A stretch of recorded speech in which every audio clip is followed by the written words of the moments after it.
അന്റാർട്ടിക്കയിലെ തണുത്തുറഞ്ഞ സമുദ്രങ്ങളിൽ കാണപ്പെടുന്ന ജീവിയാണ് വെഡൽ സീൽ. ഇവയുടെ ഏറ്റവും വലിയ കൗതുകം വെള്ളത്തിനടിയിൽ വെച്ച് പുറപ്പെടുവിക്കുന്ന ശബ്ദങ്ങളാണ്.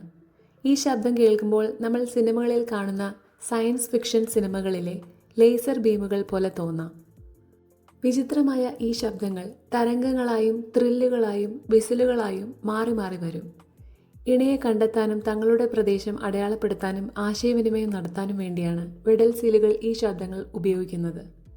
മഞ്ഞുമൂടിയ ആർട്ടിക് സമുദ്രത്തിലെ നിശബ്ദതയിൽ ഈ ശബ്ദങ്ങൾ വളരെ ദൂരം വരെ സഞ്ചരിക്കും. ഈ പ്രത്യേകത കാരണം വെഡൽ സീലിനെ വെള്ളത്തിനടിയിലെ അന്യഗ്രഹ ജീവി എന്നും തമാശയായി പറയാറുണ്ട്.